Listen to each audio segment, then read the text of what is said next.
I think, the fact that Bitcoin's kind of forming this like price base above and below 100K, and 100K is kind of boring now, I think is bullish. So whether you look at potential price action, integration into existing financial structures, the tech stack, the political, risks and opportunities around it, I am bullish. It's not something you want to take for granted, but I think that everything I see now, the future is pretty bright for it. And, that still takes a long time. You talked about the network effects of the dollar and the network effects of all these existing things. So never expect too much to happen in 1 year or 2 years. But looking out in the in the longer term, it's almost all bullish. It's a great place to work in, to be following. And I think it's only going to get better. According to Lyn Alden, the market is about to undergo a significant shift in which long-term debt cycles, liquidity, and fiscal domination collide. She believes that this is a setup for opportunity as well as volatility, particularly in assets like Bitcoin. According to her, capital is being actively directed toward limited, dispersed reservoirs of value by the monetary and fiscal environment, which is no longer neutral. If you're intrigued by bold predictions and deep financial insights, make sure to like this video, subscribe to the channel, and turn on notifications for more engaging content. Thank you for your support and enjoy the video. Using Bitcoin as a reserve asset, I think something like that is necessary to develop that confidence. Yeah, and I think, one of the biggest trends overall is that there is mandated capital or walled garden capital, which is to say there are really big pools of capital that have a specific purpose. It could be that they're a stock fund and they buy stocks, and you're a manager that buys stocks. There's bond funds, there's credit funds, there's real estate funds. There's all these different types of entities that have kind of a specific mission. And if you happen to work in that industry and be a Bitcoiner, like you're bullish on Bitcoin, long-term, structurally bullish, but you work in buying stocks, buying bonds, buying credit, buying real estate, then one of the cheat codes you can do is incorporate Bitcoin into what you're doing. So if you're bullish on stocks and you say, well, this stock is buying Bitcoin with kind of smart leverage. So if I want to outperform other stock managers and I happen to get Bitcoin and say most of them don't, I can buy the companies that are buying Bitcoin. Similarly, I can buy their bonds that have a Bitcoin component to them. If I'm in credit, I can see how Bitcoin can fix credit or give a price kicker to credit. If I'm in real estate, I can look at real estate tied to Bitcoin. And so basically, it's this kind of like way to slip into all these different kind of walled garden types of capital. And I don't view that as competing with the cyberpunk aspect of Bitcoin. Part of what makes Bitcoin successful is just being large and liquid. So the more entities that want to use it, the better, as long as those ways don't get in the way of individuals using Bitcoin in self-custodial, permissionless ways. So I think there's a bunch of different problems that Bitcoin can solve, from small to the big, and they're all kind of happening together. And individuals have their own backgrounds. They find certain things more interesting than others, but basically whatever skill set or experience someone has, they can bring it to the Bitcoin network or bring the Bitcoin network into what they're already doing. I like seeing Bitcoiners pessimistic and arguing with each other because that's healthy. But I think when you zoom out, the network's in a great space. I think, the network has years of potential political cover. So at least less chance of attacks, including attacks against privacy, attacks against ownership, that kind of thing, at least in the US. Europe's a kind of a different beast, but there are pockets around the world where it's politically pretty in a decent place. And then the whole tech stack, that allows the tech stack to flourish pretty well. I think, the fact that Bitcoin's kind of forming this like price base above and below 100K, and 100K is kind of boring now, I think is bullish. So whether you look at potential price action, integration into existing financial structures, the tech stack, the political, risks and opportunities around it, I am bullish. It's not something you want to take for granted, but I think that everything I see now, the future is pretty bright for it. And, that still takes a long time. You talked about the network effects of the dollar and the network effects of all these existing things. So never expect too much to happen in 1 year or 2 years. But looking out in the longer term, it's almost all bullish. It's a great place to work in, to be following. And I think it's only going to get better. Pretty much. That's part of Bitcoin becoming a multi-trillion asset. That's what happens if it's successful.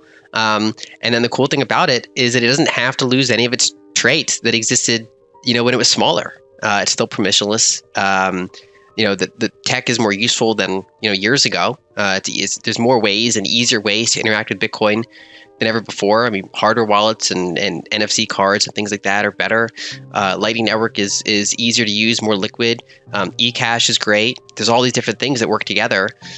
So it's on the individual level, it's great. And then as these bigger entities buy into it, over time they can dampen the volatility somewhat. Because instead of having tons of coins in Mt. Gox or FTX or these other places, and kind of one thing can kind of blow up the market, the more distributed, the more entities that hold it, the more it can kind of remove at least some of those price shocks, and then allow people to use it as money first and foremost. And so it can just keep seeping into everything. And the existing global financial system, I mean, global broad money's over 100 trillion. Then you have bond markets that add hundreds of trillions more. And Bitcoin is this, relatively unlevered $2 trillion market that's just kind of growing into that over time, getting its tentacles into everything. And the way I often describe it is that it's not Bitcoin changing to get into those things. Those things are changing to incorporate Bitcoin. So it's not like Bitcoin did anything to get included in ETFs. The SEC and asset managers changed in order to incorporate Bitcoin. So they're locked in here with Bitcoin. Bitcoin's not locked in there with them. Yeah. And that's how I see it for the next several years. The U.S. must supply dollars worldwide, which frequently entails importing more than it exports in order to maintain the U.S. dollar as the primary currency of the globe. This has eroded America's manufacturing base over time. Policymakers run the risk of losing some of the benefits of dollar dominance if they attempt to address the trade imbalance and buck the trend. Although it wouldn't immediately replace the dollar, Bitcoin might be useful in this situation since it offers a neutral method of transaction settlement that isn't influenced by the political or commercial interests of any one nation. In a system that presently relies on U.S. power, it aids in decentralizing confidence. To remain up to date on the most recent developments in Bitcoin, cryptocurrencies, and the digital economy, please take a moment to like this video, subscribe to the channel, and enable post notifications. I agree, and it's funny because I analyze macro, but I also am involved in Bitcoin venture via Ego Death Capital, and so I kind of have these windows into both sides of this, kind of cool stuff that's being built, but also how it interacts with macro. And it just seems like, especially outside of people that focus on this so much, most people just fall into one camp or the other. They're either technical or they're just talking about the financial decisions, whereas across the board, it's just so interesting. And I don't really view them as in opposition at all. I mean, there are people that are Bitcoin's been captured or Bitcoin has lost its cypherpunk root. But Bitcoin is what you make it. It's an open, permissionless network that works. And we shouldn't take for granted that it works, but it works and it's getting better. And, there are people that buy it and make Bitcoin IOUs and Bitcoin financial products, and, it works for them. But then Bitcoin is still a technical stack with plenty of design space, in the current configuration to still build on and use. And then especially as demand increases, we have to make more efficient use of block space, more efficient use of resources. Sometimes during periods of abundance, if fees are low and if demand is low, there's not a ton of incentive to build vertically. But whenever there is excess demand, one reason or another, it's kind of like necessity is the mother of invention, as they say. And so these things can develop, and I'm so optimistic on that whole all the technical aspects of Bitcoin. I can imagine the administration's challenge of trying to communicate this because the intricacies of how trade deficits and the reserve currency kind of pair together is very wonkish. It kind of has this academic quality to it that doesn't go over well in kind of political oriented speeches. I'd be terrible at a political rally, for example, when I try to explain any of this. And so we kind of have this situation where, and this was outlined back during the Bretton Woods system by Triffin, as you mentioned, which is that having the reserve currency does come with a bunch of benefits. Is historically called a exorbitant privilege, but then it has certain costs to maintain it. And those costs can vary a bit depending on how the system's structured. So, for example, back in the Bretton Woods era, the cost was that we kept draining our gold reserves. We basically had to kind of keep paying out our gold reserves to maintain that part of the system. And in the current formation, instead, we kind of pay for it with our industrial base. We keep kind of sending out little parts of our industrial base over time to maintain the global reserve currency status. And there's a few reasons for that. One is that because unlike every other fiat currency, the dollar has all these extra demands for it by countries all around the world. all these different purposes. There's this extra demand for dollars, which sounds good on the surface. And as for Americans, for example, we have tons of import power. When we go on vacations to the rest of the world, it's, we have pretty strong purchasing power compared to when they come to the US. These things seem good on the surface, but it also means that it's pretty expensive to manufacture lower margin things here at home. And so we have this kind of situation where our imports are very strong. Our exports, especially lower margin stuff, is less competitive, whereas we can still be competitive on really high margin stuff, technology, finance, healthcare, that kind of thing. And then the other aspect is that even if you could somehow solve that, there's a more fundamental problem, which is that the whole world needs dollars for the global reserve currency status, to use it for international contract pricing, cross-border financing, one side of every trade pair that they do, all these different purposes as a reserve asset. And when you step back and say, well, how do they get all those dollars? If they're all using dollars, how did all those dollars get out there? And the answer is trade deficits. Basically, that overvalued aspect forces open the U.S. trade deficit, and every year we send out hundreds of billions or sometimes $1 trillion in net outflows. And over years and decades, these have accumulated out there. And so kind of the way it works is that if you want to fix the trade deficit, which I've been writing about since 2019, I think that's a valid mandate to do. Unfortunately, it does come with trade-offs.